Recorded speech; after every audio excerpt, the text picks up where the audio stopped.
Welcome, my friends. This is Maniacal Incorporated, and as world tension continues to increase, the battle lines of a future Weltkrieg are being drawn. We can see here the Union of Britain don't have a great opinion of us, and we don't have a great opinion of them. Same with other members of the Third Internationale. Here is Germany. We have plus 90 opinion of them. And of course, Germany are now guaranteeing the independence of Ireland. I don't think Collins has much of an intention to actually take an active part, we'll say as in become an active combatant in any future conflict.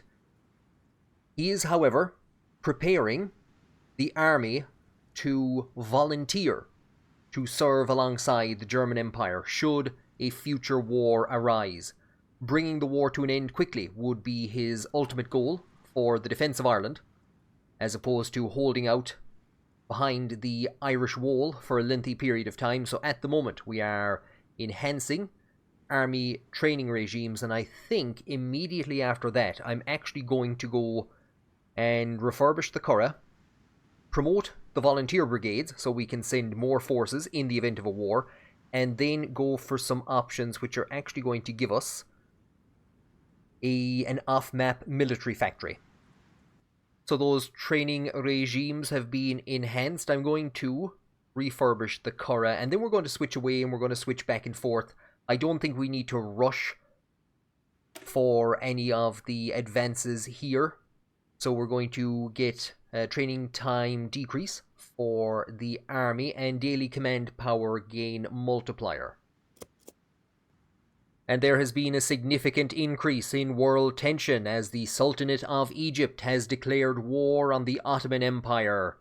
And this is another conflict that Ireland has the opportunity to join. We're told about the Sinn Féin rabbi, as he was called, the chief rabbi of the former chief rabbi of Ireland, Isaac Herzog, the grandfather of the current president of Israel. And we're also told about Robert Briscoe. So there wouldn't be a very large Jewish community in Ireland. There never was. As sometime in the late 1000s, Turlough O'Brien, as High King of Ireland, refused a group of Jewish people the right to settle in Ireland. So he blocked them from settling, and we've never really had a large Jewish population. But there have been a number of very important Jewish figures in Irish history. Robert Briscoe would be one of them. Took the anti-treaty side during the Civil War and was a prominent member of Fianna Fáil. And he has put forward a suggestion that we join the war on the side of the Ottomans, if I am correct. We cannot simply abandon our Jewish friends. They will receive our support, and this allows us to form the Drogheda Brigade. So there is a legend in Ireland that the Ottoman Empire, the Ottoman Sultan, wanted to give a large donation to Ireland during the famine, and that Queen Victoria either refused this or that he had to decrease it because she wasn't giving as much money, and that the city of Drogheda has then incorporated the crescent moon into its logo in honor of the Sultan. The crescent moon has actually been in Drogheda's logo or crest since shortly after the Norman era, since one of the first Crusades. So I think that's actually how it got in there. If we join with Egypt, we will found the Scotia Brigade. So this is a reference to Queen Scotia, an Egyptian queen. I think the mother of Goidel Glass. So he would have left wherever the Tower of Babel was built, travelled in this direction, picked up his mother, headed for Morocco, across into Spain, and across into Ireland in the Leabhar Gavola Éireann. And Queen Scotia gives her name to Scotland, but she's buried in the Slievemish Mountains in County Kerry, where she fell in battle. And of course we also have the option to do absolutely nothing, gain some political power and base stability. Considering that Robert Briscoe is such a good friend of the government, a close friend of Collins's, and his suggestion carries such weight, we cannot simply abandon our Jewish friends. They will receive our support. Collins is going to commit to assisting the Ottoman Empire. Neither of these two factions have much of a stance, / any stance, with the Reich Pact, but we're going to aid the Ottoman Empire and see if we can maybe test out our new forces. We won't be able to deploy very many, but we will travel under the crest of Drogheda United to take part in the war between Egypt and the Ottoman Empire. Now we're still in a position where we can only deploy a single volunteer division, and none of our potential commanders have the Desert Fighter trait for some reason. We have a number of interesting figures here, and I might go through them sometime if anybody is interested, or I might do a video on it. But we have Daniel Hogan, a War of Independence hero, took the pro-treaty side during the Civil War, and was Chief of Staff for a few years in the late 1920s. His brother was killed. Oh, it actually says it there. Michael was captain of the Tipperary team that played in Croke Park during the fateful events of Bloody Sunday. So the Hogan stand in Croke Park is named for him. He was killed by British forces. And Daniel Hogan, I think it's into the late 1930s, very early 1940s, disappears. He goes to the United States. He leaves Ireland, goes to the United States, continues to collect his pension, and then all of a sudden it just stops, and nobody has heard or seen from him since. There's a very famous picture of him sitting in a chair, his legs crossed, and a Thompson submachine gun across his lap. He's a harsh leader, light infantry officer, so winter specialist experience factor. That'll... Is it winter? Yeah, it's December. It's winter. It must be winter out in Egypt, mustn't it? And guerrilla fighter, we will appoint him to command a single division of the Forsa Cosantha O'Toole, which I keep calling the Foros Cosantha O'Toole incorrectly. The Forsa Cosantha O'Toole. The FCA will send him out abroad. We will send volunteers, and we can only send a single division. We could send the tanks under Rory O'Connor. We're going to send Daniel Hogan with the Forsa Cosantha O'Toole. So we can only send one division. Good luck, lads. So Irish forces have set sail. Soon they will land in the Ottoman Empire and take part in the war against Egypt. And we've been given a national spirit, the Drogheda Brigade attack bonus and defense bonus against the Sultanate of Egypt, Iran, and the Syrian Republic. To provide aid in their struggle against the Cairo Pact, Ireland has sent a volunteer brigade to the Ottoman Empire, named after the town of Drogheda, where Ottoman aid is said to have arrived during the famine. Ireland makes clear that it does not forget those who helped it during its time of need. Now, I don't know what kind of a role the Forsa Cosantha O'Toole are going to actually play out here, and I think I'm going to appoint as our army chief of staff, the actual army chief of staff during the emergency, Daniel McKenna. We've army experience gain plus 0.2 per day, and max entrenchment goes up by 4. So for now, we will stick him in as our chief of staff. And so the Ottoman volunteers have arrived in Constantinople and now have quite a march, hopefully they'll get some trains, to the front line, which has changed a bit. Syria has declared its involvement, I believe Yemen has as well, and Egypt has started to push in. So hopefully we have a bit of a march to the front line and that it won't move up to meet us. Just as we reach January of 1939, we have finished putting a new lick of paint on the Curragh, and we are going to promote the volunteer brigades, which will allow us to field a max volunteer force of 5 divisions. You can see there at the top the green line as the Irish forces leave Aleppo and march towards Damascus, and news of the arrival of Daniel Hogan has put such fear and terror into the hearts of the Syrian government that they have capitulated. Now, we have made it to the front line just as we were about to enter this position and it collapsed. And what perfect timing, we have finished promoting the volunteer brigades, max volunteer force division +4. And initially, Collins did not intend focusing on the military tree for too long, but considering that he has now deployed forces to the Middle East, he's going to have to support them and purchase artillery licenses. And I totally forgot about this when I was deploying forces out here in the first place, but it's worked out for the best because now we can send him out with 4 divisions. So the first was just an expeditionary force in preparation for the arrival of Tom Barry, who of course fought in this region in the First World War. I think he served with the British artillery, he joined the British Army, to see the world and to see some adventure. He had no, or claimed that he had no political motivations, was not fighting for the freedom of small nations or fighting to secure home rule for Ireland. Mia the Rhine, in her biography, describes his activities in this region.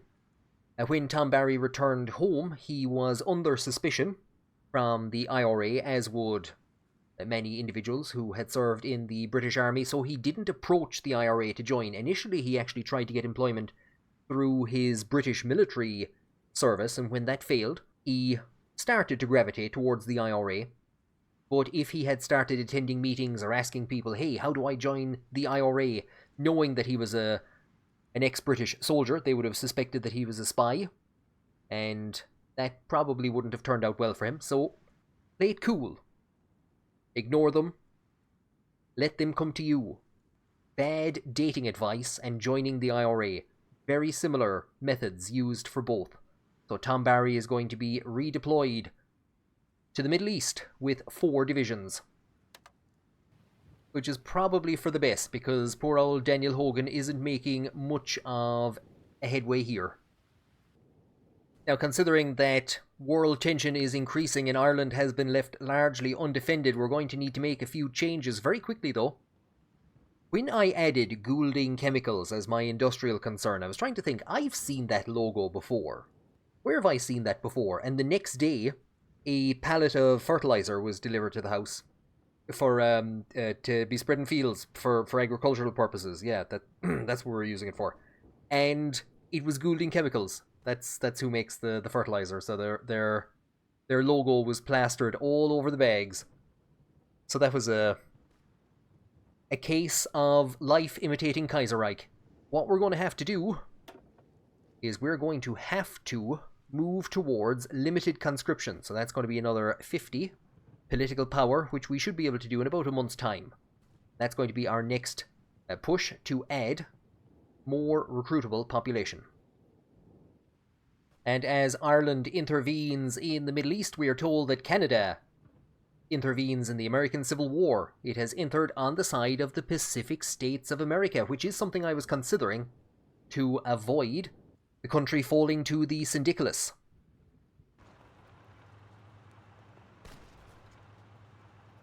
I won't lie, we've just marched Daniel Hogan's troops from all the ways over here because I was going to take that square. Nobody else was taking that square. I was going to take that square. Somebody just... Okay. We might as well have Hogan's troops take part in a minor offensive. Our 4 divisions have arrived in Constantinople. Tom Barry returns to the Middle East. I was initially going to send Tom Barry's forces to Damascus, but I've now pulled them back to Aleppo, as there has been a large loss of land to Syria in this region. And here, Daniel Hogan fighting one-on-one with a horse, and it looks like we're actually doing well.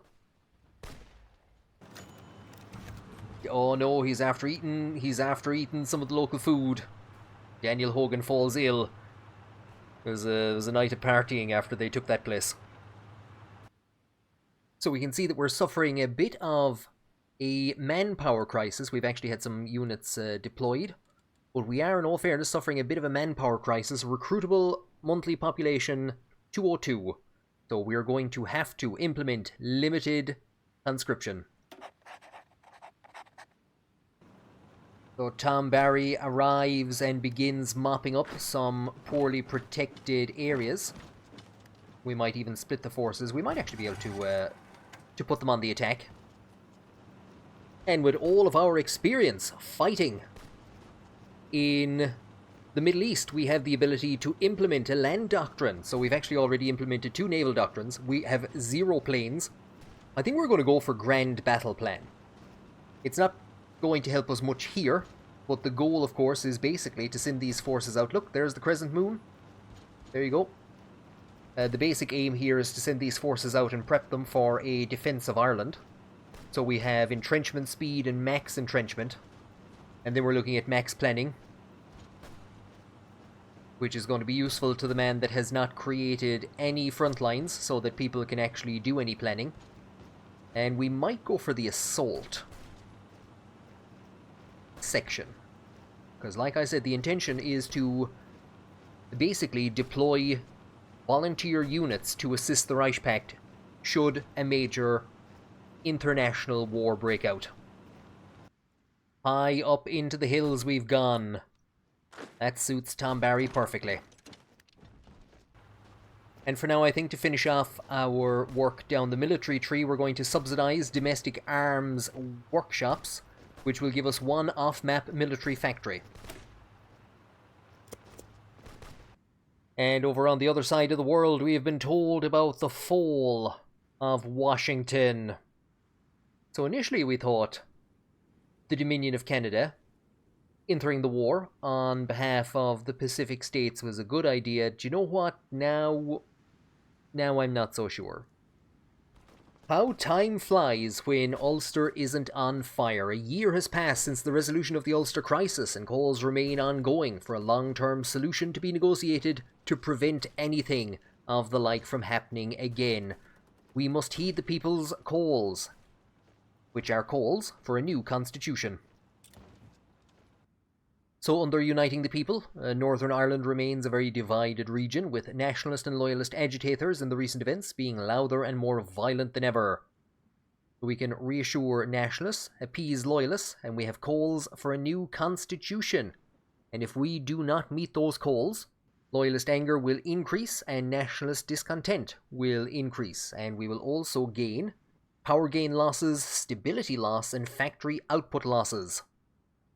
For now, however, we're going to worry about events in this part of the world. We're going to see if we can help to restore the Sinai Peninsula.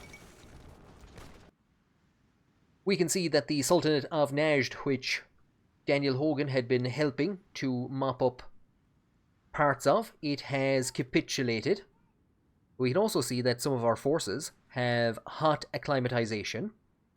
I think there is a legend of when Ireland deployed forces to the United Nations, first of all, that they were totally unprepared. I think it was to the Congo, and they were deployed with basically heavy wool sweaters. So maybe we've done something similar. We've headed with Tom Barry's units towards the Sinai Peninsula to try and mop up here, and then assist with a push on Cairo. May the Lord our God have mercy on us all. Detroit has fallen to the Canadians. We've just lost 1 stability because James Joyce has published Finnegan's Wake. So that's what happens if you read Finnegan's Wake. Your brain is basically destabilized. We've managed to subsidize domestic arms workshops, which instead of giving us 1 off-map factory has actually given us 2 off-map military factories, and because we have professional army, we gain an additional 1. So I thought we were getting 1, instead we've gotten 3. We're going to declare the Republic maintained. It will take 35 days, and once that is done, we will start immediately on drafting a new constitution, which is what is required to prevent the nationalists and the unionists from getting even more upset. We're in a position to expand our military high command. I didn't realize this, but if we hover over Tom Barry, it tells us there towards the top that he fought in the first Weltkrieg, join the British field artillery to see what war was like, get a gun and to travel, and this saw him in Mesopotamia and Egypt, so he is returning out there. We could appoint him as our to the High Command instead. I'm going to appoint Sean Russell. It says there that he was key in aiding Michael Collins in the selection of men to carry out the simultaneous assassinations of British intelligence agents on what became known as Bloody Sunday. So Russell basically planned the entire operation. Collins had a list of about 64 men, which he, in his position as Director of Intelligence, presented to Cathal Brugha, the Minister for Defence. Brugha whittled that list down to about 32, saying that there wasn't enough evidence against the others, and that list was then passed on to Sean Russell, and Russell passed that on to men that he handpicked for the operation on what became known as Bloody Sunday. And of course Russell would later, I don't know if he directly succeeded Tom Barry as Chief of Staff, or if there was somebody else in between them, of the IRA, but Russell of course would die on board a Nazi submarine, attempting to bring a radio transmitter back to Ireland to coordinate attacks on Britain between the IRA and the Nazis. So there you go. Sean Russell, added to the Irish High Command for his supply consumption decrease. And even if you don't know anything about how Hearts of Iron or Kaiserreich works, I presume this image here should be enough to explain why a supply decrease benefit is a good thing. We've managed to push forward to the Suez Canal, and what we're going to do is we're going to take this opportunity to redeploy or reorganize the army as we have it in this region. I have to see if we can do this. So all armies will be redeployed. We're going to do that. So Daniel Hogan is being sent home from the campaign. He put in a good effort. He did a good job, but he is going to return home to Ireland and prep the forces there. And so shocked is he at being given overall command of the forces in Egypt that Tom Barry has fallen ill. God, it's a lot quieter back here. Like I said, we're going to give Daniel Hogan command of the forces that are back in Ireland, so he will be slowly reassigned to that as he is brought back home. And this is a bit of a surprise, the death of Eoin O'Duffy all across Ireland. The news that Eoin O'Duffy, the IRA commander and war hero during the War of Independence, former Garda Commissioner, and current leader of the far-right Aontas Nó Siúnta, passed away in his sleep from an illness swiftly spread like wildfire. So, J.J. O'Kelly has Skellig become the new leader of Aontas Nó Siúnta, it looks like it, in his bid to win back votes from the old Tíri. So Eoin O'Duffy dies and J.J. O'Kelly becomes the new leader of Aontas Nó Siúnta. And with the death of O'Duffy, we have been told that constitutionalism prevails. So totalist support, syndicalist support, paternal autocracy, and daily national populist support will all decrease for the next 365 days. And like I said, we're going to begin immediately to draft a new constitution. We have avoided being drawn into any other nation's sphere of influence, and this will unlock the decisions which will allow us to reassure nationalists and appease loyalists. It'll also give us the option to repeal civil restrictions if Ile-de-France is not owned by the Commune of France. I don't think we'll be going down that route. We need to remove nationalist discontent and loyalist unrest to go for a shared future. In the name of the Republic will allow us to modify the defense of the Republic. And then if we go for Middle European economic integration, which is incompatible with this one, we would be able to restore Irish sovereignty or Guardian of the Atlantic. So possibly this is looking interesting. It's probably going to be a shared future. It's probably going to be a shared future. And this now gives us Unbunrocht Nua, a new constitution, Erai Glyn. So the Ulster privileges will be replaced with Towards a New Constitution, gaining 5% stability. So things are not looking good for the Turkish forces that have been caught outside Alexandria. And of course the thing is that things aren't looking good for our forces then, because these are going to reinforce this line when that falls, as it has. And so with gunshots in the background, we are in a position to decide the form of the Republic. We could maintain the status quo, which would lead to Patrick McGilligan being dismissed and replaced with Basil Brooke, who cannot be removed. Not a hope in hell. Devolution for the North, which the UDP and the NDP are demanding. A unified unitary state, which the Ántas Náisiúnta want, and a federation of provinces, so basically a parliament in each of the 4 provinces. Surely Meath should be restored and given its own province as well. Then we'd have 5 to split the difference. And that's being supported by Saoirstát Christúil. We will go with devolution for the North. Nationalist discontent will increase, decreasing stability by 15%. And loyalist anger will decrease, giving us increased political power gain.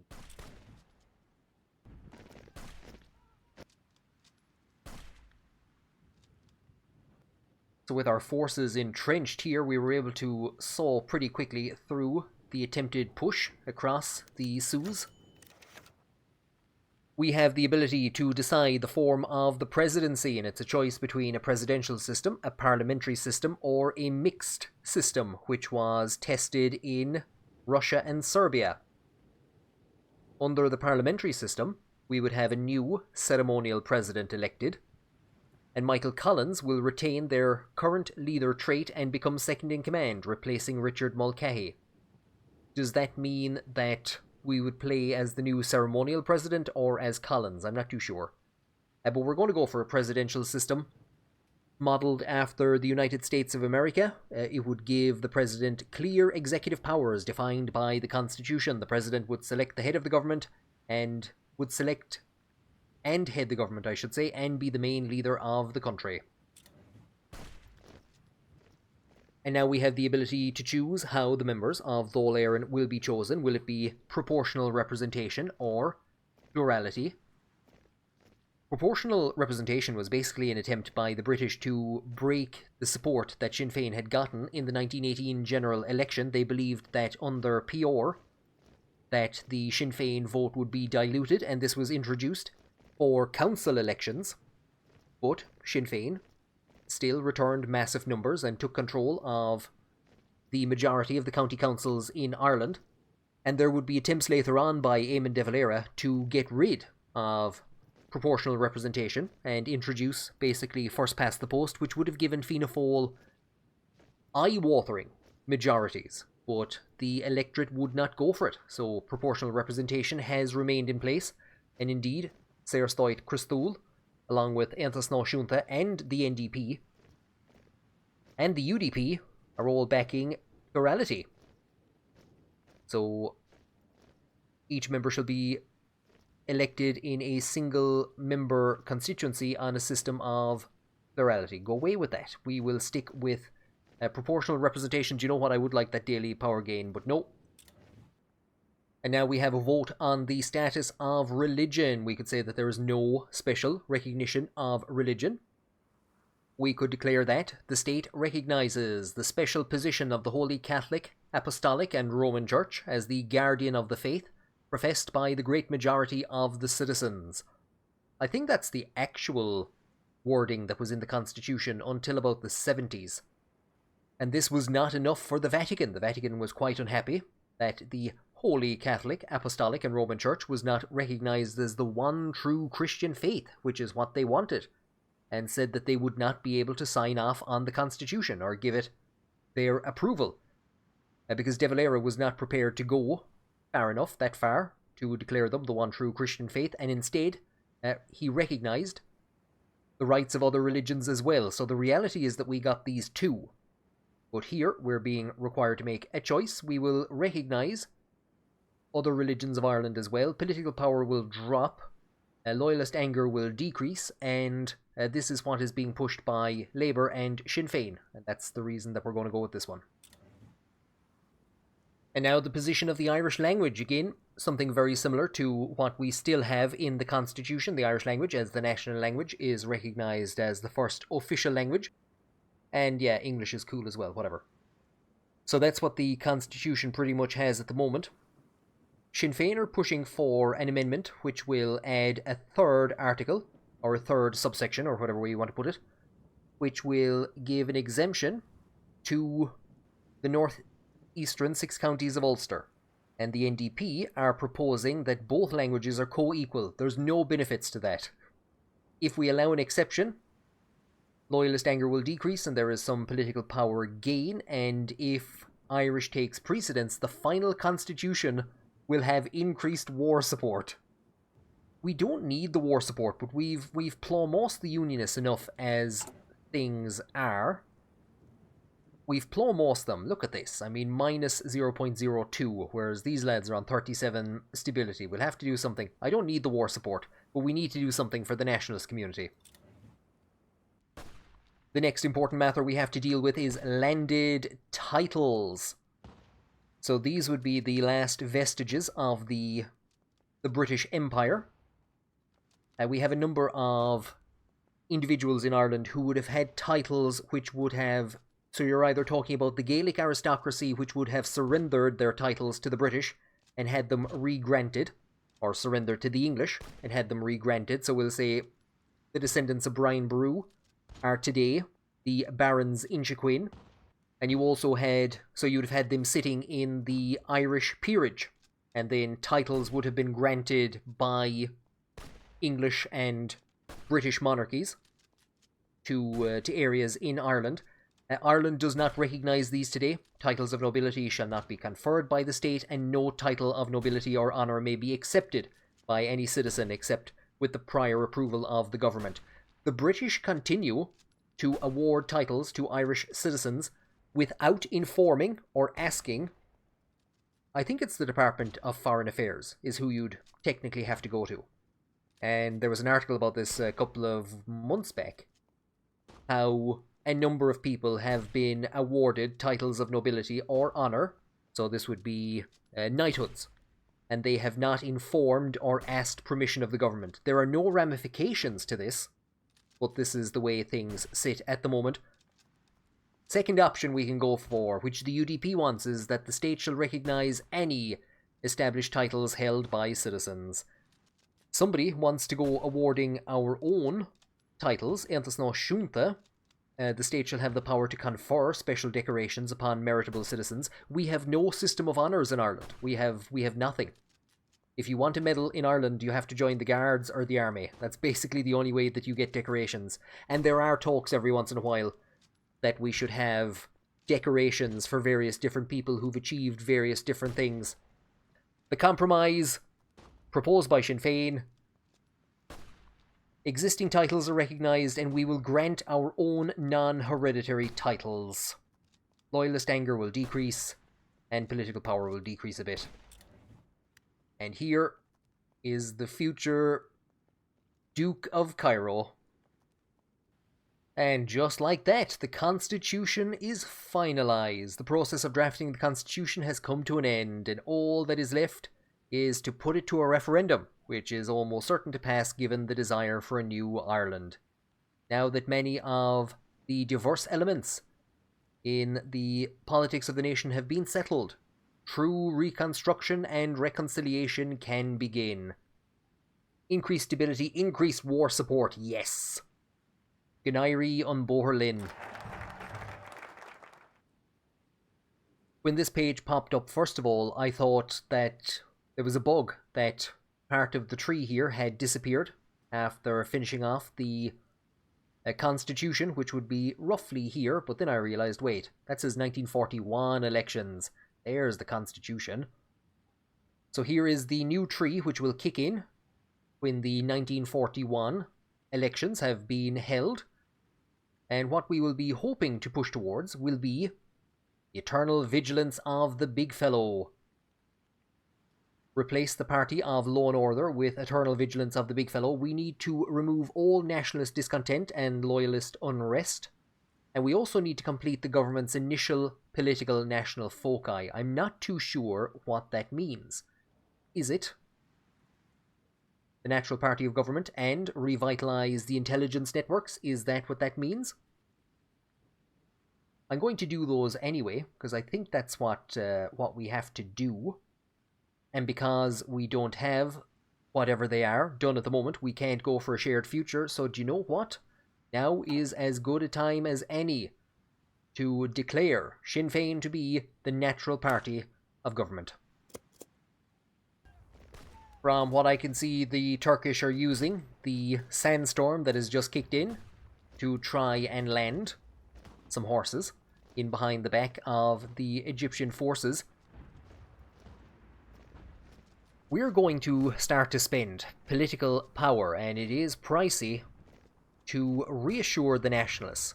So there's minus 34% stability. We could potentially go to 104% stability if we get this done. It's going to take a while though. And you know what? As we can actually do two of them at the same time, we might as well.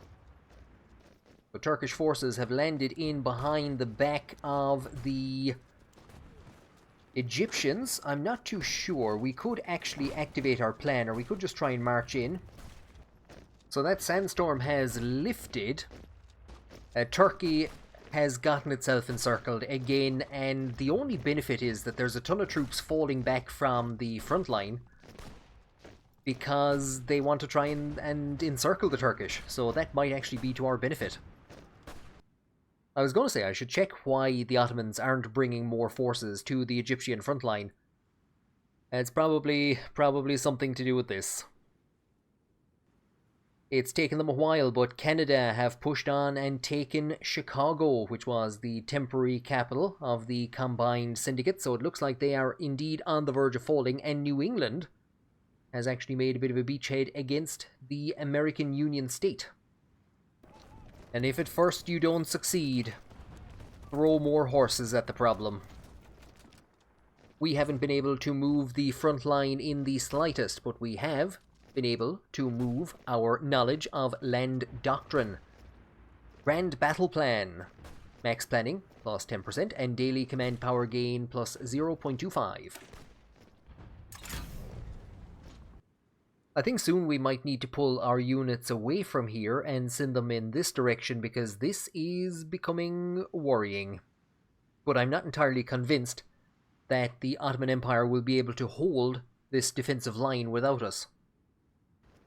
Sinn Féin has become the natural party of government, and we're now in a position to hire Owen McNeill, if we so wanted to, for the stability. And because I think this is the last thing that we need to complete the government's initial political national foci, I might be wrong, but we're going to revitalize the intelligence networks. It's 35 days, and it doesn't really do anything of value for us, I think, without the specific DLC. Now, the good news, at the least, is that Yemen has capitulated. I hope it's to the Ottomans. It is indeed, so that should free up a chunk of forces down in this direction. And speaking of units being freed up, the Dominion of Canada has taken 6 states from the collapse of the combined syndicates of America. Now we've had yet another failed attempt at an Ottoman landing in behind the back of the Egyptian front. I've diverted my forces to try and attack part of the front line while they were distracted. I don't think it's going to go very well. However, we have just seen the arrival of a new unit. The Ukrainian state has deployed forces to this conflict. And boys, oh boys, here comes the Kingdom of Finland. Oh, they must be finding this torturous. They must be finding the heat torturous. Now with these new forces coming down, we might be in a position to see a breakthrough in the northern part of the line. So we have diverted our forces away from... They were attacking this part. They've now gone up here. These forces, I presume, are going to be moved up. So we've seen the German Empire has brought some troops down in this direction. And the line moves for the first time in a very long time. So no, revitalizing the intelligence networks does not complete the government's initial political national foci. I don't think I'm going to worry too much about that. If we end up not being able to do something as a result of it, so be it. And you know what, considering that we've spent a bit of time in this direction, I'm actually going to go for the university expansion grants, which will give us an extra research slot. We've actually just completed some research for our artillery, so I think what I'm going to do for now is I am going to put James Mackey and Sons in as our material designer. And it looks as though the American Civil War is over. The Pacific states have taken 4. The Dominion of Canada have taken 14 from the annexation of the American Union state. We have the collapse of the Union. Interesting. And considering all the work that he's done, I don't think we have any other option at the moment other than to appoint Tom Barry to the Army High Command. So he is going to add, alongside the supply consumption decrease of Sean Russell, he's going to add Infantry Division Attack plus 10 and Division Defense plus 15%.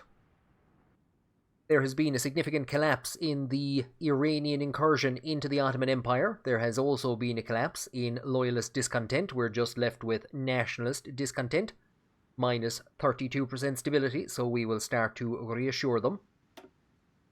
We will reassure them that we are winning this war, or at least that we're helping. And we receive word of the end of the American Civil War. The Dominion of Canada has taken Chicago all the ways down as far as Florida. Was this better? Was this better than a syndicalist victory?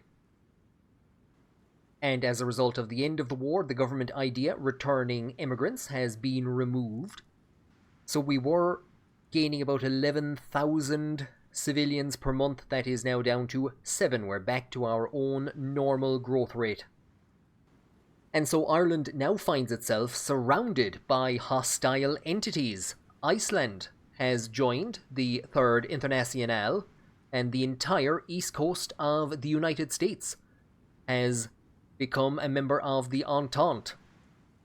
If we want to get to our comrades in Germany, we have to go through the Third Internationale. The only straight line access that we have to favourable nations would be if we set sail from Kerry, we could get to Reichspakt Morocco, or if we set sail from Kerry, we could get to Reichspakt Cuba. Thank you for joining me on this episode, and I hope that you will join me on the next one and bring some sunscreen, because the heat in Egypt is killing us.